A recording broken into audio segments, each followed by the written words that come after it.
নমস্কার বন্ধুরা, recruitment update YouTube চ্যানেলে সকলকে স্বাগত জানিয়ে আজকে 29/4/2021 বিধানসভা ভোট 2021-এর একটি গুরুত্বপূর্ণ আপডেট নিয়ে হাজির হলাম। সেটা হচ্ছে কি, আজ অষ্টম দফার 29 এপ্রিল, আজকে 29/4/2021, আজকে হচ্ছে বিধানসভা ভোট। যে 8 দফায় ভোট হচ্ছে, সেই ভোটের আজকে শেষ দফা ভোট অলরেডি শুরু হয়ে গেছে। মোট 35টি আসনে বিধানসভার ভোট রয়েছে আজকে, এবং 4 পর্ব অলরেডি শুরু হয়ে গেছে। আসুন দেখে নিই একটু বিস্তারিত কোন কোন কেন্দ্রে ভোট রয়েছে বা ভোট শুরু হয়েছে দেখে নেবো। তার আগে বলি, যদি চ্যানেলটা এখন সাবস্ক্রাইব করে না তখন প্লিজ সাবস্ক্রাইব করে নেবেন, নানা ধরনের লেটেস্ট আপডেট পাওয়ার জন্য, চাকরির খবর পাওয়ার জন্য, শিক্ষাসংগত খবর পাওয়ার জন্য। শেষ দফায় আজ 35 কেন্দ্র।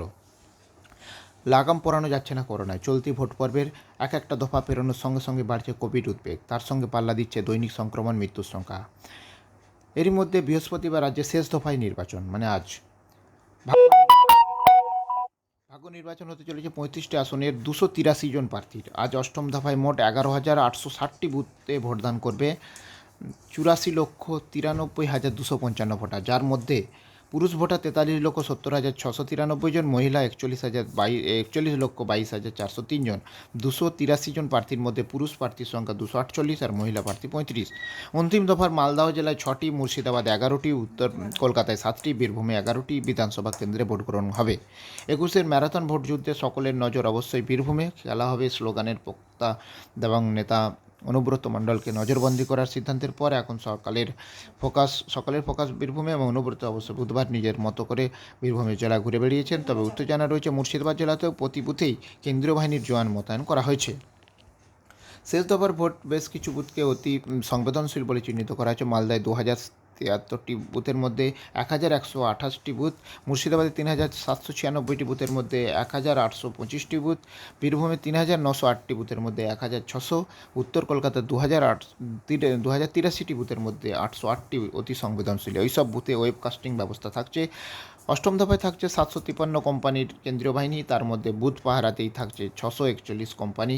বীরভূমে 224 কোম্পানি, মোট 641 কোম্পানির মধ্যে বীরভূমে 224 কোম্পানি, মালদহ 110, মুর্শিদাবাদে 212, উত্তর কলকাতায় 95 কেন্দ্রীয় কোম্পানি মোতায়েন থাকছে।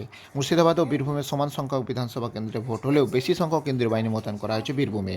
আর রাজ্য থেকে ফিরে গিয়েছে 318 কোম্পানি আধা সেনা। ভোটের নিরাপত্তার পাশাপাশি করোনা সংক্রমণ মোকাবিলায় বিশেষ ব্যবস্থা নিচ্ছে। বুথে বুথে করোনাবিধি মেনে ভোট গ্রহণ করার জন্য জেলায় জেলায় নির্দেশ পাঠানো হয়েছে। সংক্রমণের আশঙ্কায় সপ্তম দফায় ভোট দানের হার কম ছিল। আজ কী হয় তা নিয়ে চিন্তায় রয়েছেন কমিশনের কর্তারা। এদিন মানিকচকের তৃণমূল প্রার্থী সাবিত্রী মিত্র করোনায় আক্রান্ত হয়েছেন, এবং ফলে প্রার্থীদের মধ্যে উদ্বেগ বাড়ছে।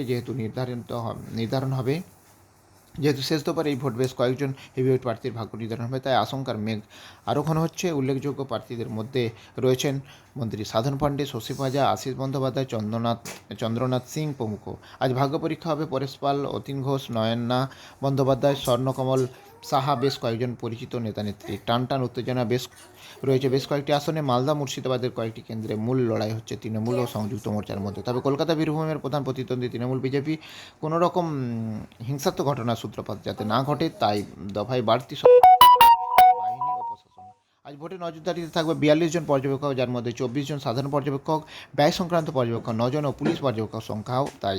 বীরভূমের জন্য 6 জন অফিসারকে বিশেষ দায়িত্ব দেওয়া হয়েছে। এতদিন পর্যন্ত নির্বাচন কমিশনের অভিযোগ জমা পড়েছে 27,945টি। নগদ 55,58,00,000 টাকা সহ 336,49,00,000 টাকার জিনিসপত্র বাজেয়াপ্ত করেছে নির্বাচন কমিশন। বেশ কিছু বোমা উদ্ধারের ঘটনাও ঘটেছে রাজ্যে। এদিন নির্বাচন কমিশনের শোকজের জবাব দিয়েছেন পুরমন্ত্রী ফিরহাদ হাকিম।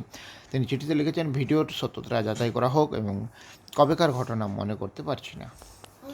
তাহলে আজকে অষ্টম দফার ভোট অলরেডি শুরু হয়েছে, এবং কোন কোন কেন্দ্রে ভোট শুরু হয়েছে সেটা তো আমি শেয়ার করলাম। তো যাই হোক, ভিডিও ভালো লাগলে সে লাইক দেবেন, কমেন্ট দেবেন, আর যদি চ্যানেলটা এখনো সাবস্ক্রাইব করে না তখন প্লিজ সাবস্ক্রাইব করে নেবেন। ধন্যবাদ, ফিরে আসছি পরের ভিডিও নিয়ে।